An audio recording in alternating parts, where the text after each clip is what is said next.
put my heart and soul in this, and this sucks. Trying to do what all the great coaches that I know have done is after you get fired, going back and saying, hey, what could I do better? And what are some of those things? That's a great question.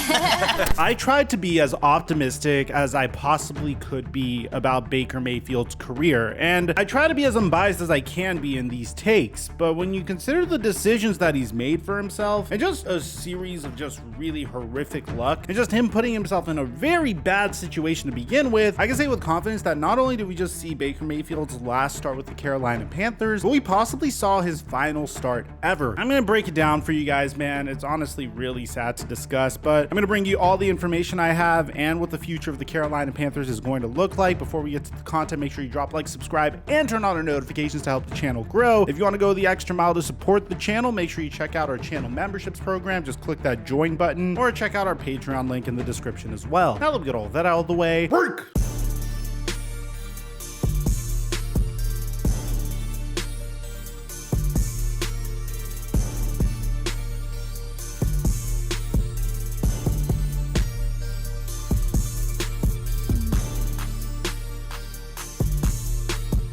Mic check 1 2 1 2. What's going on, everybody? For those of you guys that have been following along with my Baker Mayfield videos, you guys would all know what the #1 mistake that Baker Mayfield made in his entire career was. I'll give you a couple seconds to let me know in the comment section.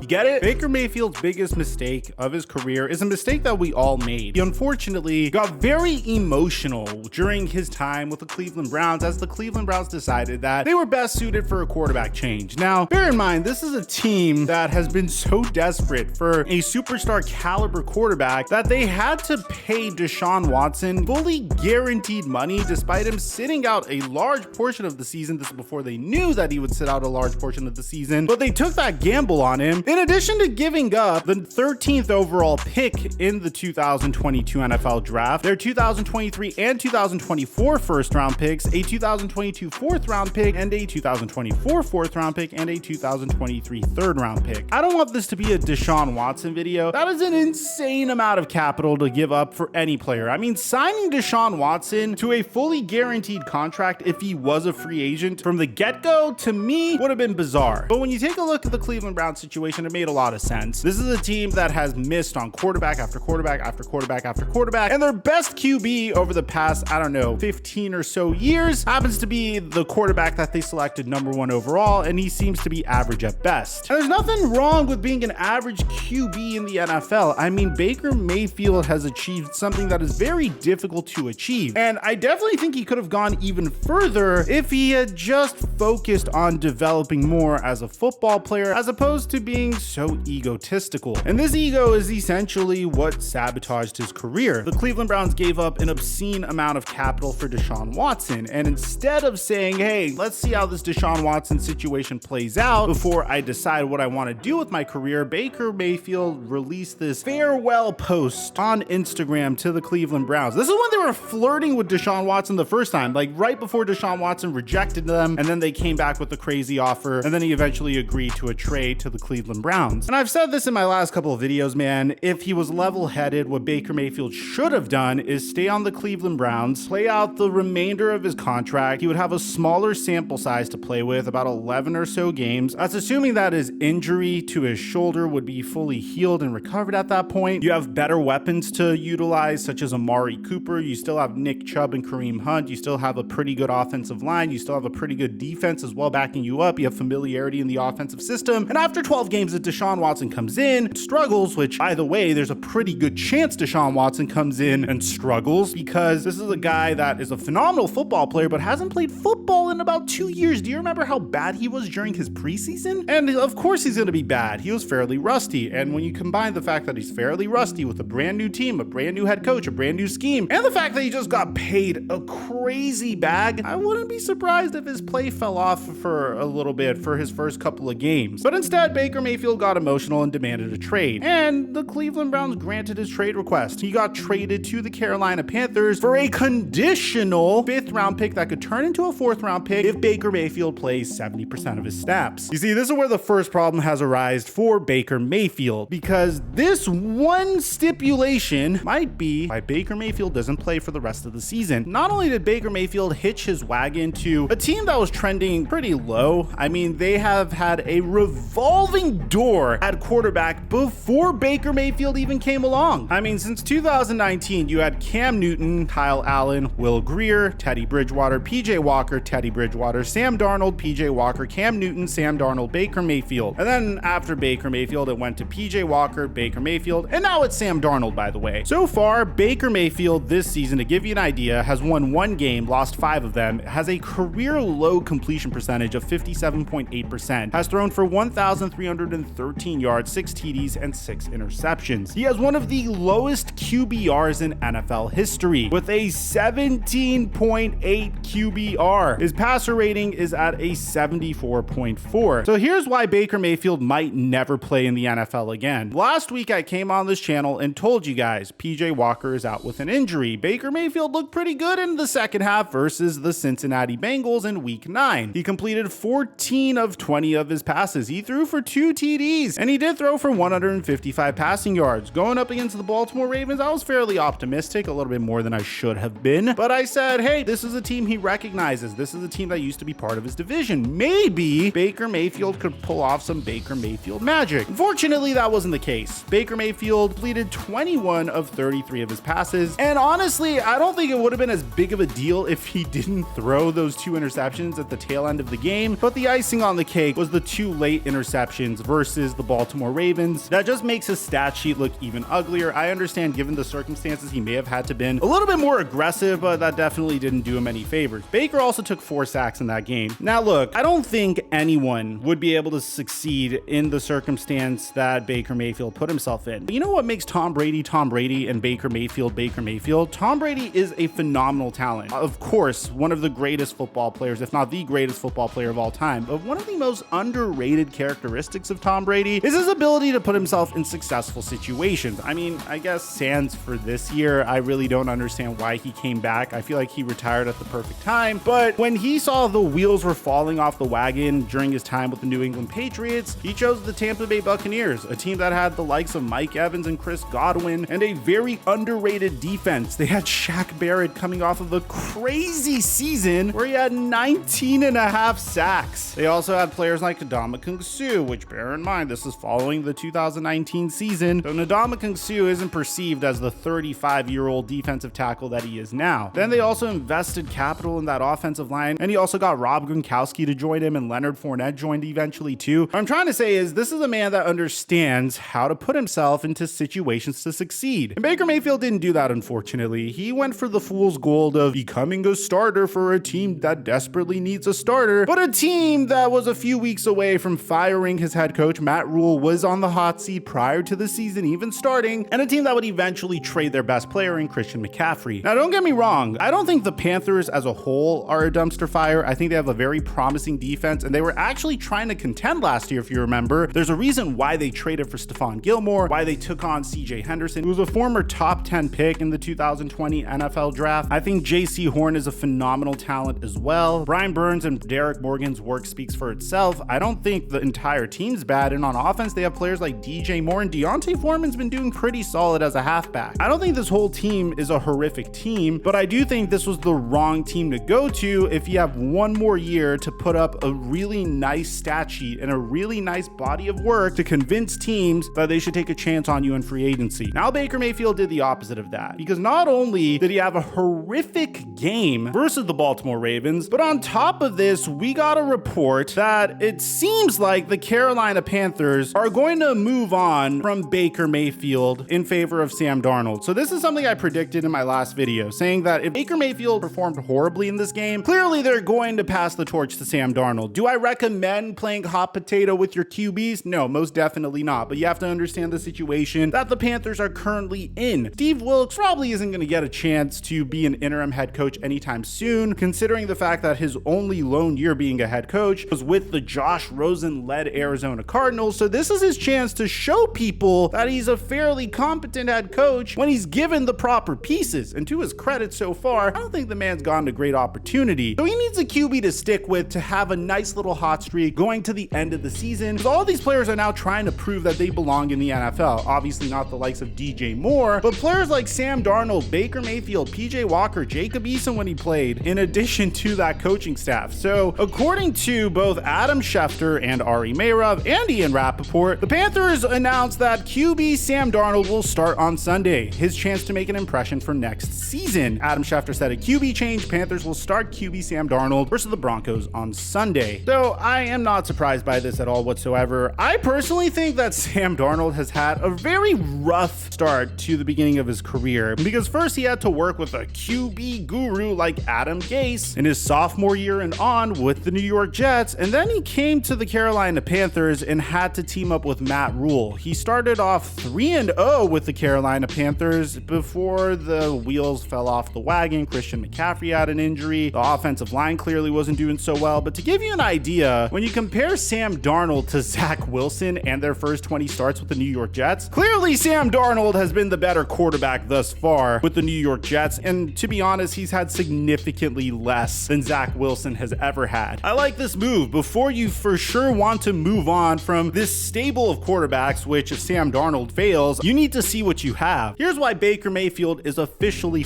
the Carolina Panthers initially traded a conditional 5th round pick that could turn into a 4th round pick if Baker plays 70% of his snaps, meaning they now have incentive to ensure that Baker Mayfield doesn't play anymore for the rest of the season. If we make that assumption, then Baker Mayfield put up probably the worst statistics of his entire career during his lone season with the Carolina Panthers. I mean, this kind of reminds me of his season with Freddie Kitchens, only you don't get nearly as much of a sample size, and without a doubt, it's worse. I mean, 58% completion percentage, 6 touchdowns, 6 interceptions, a QBR of 17.8. If you're a general manager, you're not going to bet on this guy to be your starting QB, especially when you have a quarterback that, for the life of me, I'll never understand why this QB doesn't get an opportunity, but Baker Mayfield does. A quarterback that has played 23 games, has had 37 passing touchdowns, 11 interceptions, and a 93.6 QB rating. A quarterback that has had 5,500 passing yards in those games that is currently a backup. Yes, I'm talking about Gardner Minshew. I don't understand for the life of me why Sam Darnold gets chances, why Baker Mayfield consistently gets chances, why Jacoby Brissett is getting a chance, but Gardner Minshew is just rotting off in the bench. I will never understand that. I personally think the Jaguars should have never moved on from him, but I understand not being able to pass on a generational talent like Trevor Lawrence. When you have Gardner Minshew hitting free agency and you're looking at his body of work and you're comparing him to Baker Mayfield, even as a backup QB, which I think Gardner is going to start somewhere next year. I hope he does. But let's say you're just looking for backup quarterbacks. Are you going to take a chance on Baker Mayfield, who just has done horrifically in the situations he's been in over the past 2 years, who has had 2 good seasons, his rookie season and his 2020 season? Or are you gonna bet on Gardner Minshew, a quarterback who has thrown 41 touchdowns to 12 interceptions throughout his career, who has an average passer rating of 93.9 and a 63% completion percentage throughout the entirety of his career, which is obviously tainted by this year where he's only had 1 completion out of 2 attempts, so we shouldn't really count that. Obviously, you're not going to consider Baker, and that's why I think Baker Mayfield's done in the NFL. I don't think anyone's going to look at Baker Mayfield and the attitude that he brings into a locker room and just his history with teammates not wanting to play with him and just the fact that he isn't necessarily phenomenal at anything and has just been throwing horrific interceptions all season long in favor for a player like Gardner Minshew or any of the quarterbacks that are about to hit free agency this offseason. But that's my take on the matter. Let me know in the comment section down below. Do you think I'm way too harsh on Baker Mayfield, or do you think this is it for him? Aside from that, I'm your boy Mike. I'm dropping our mic until our next upload.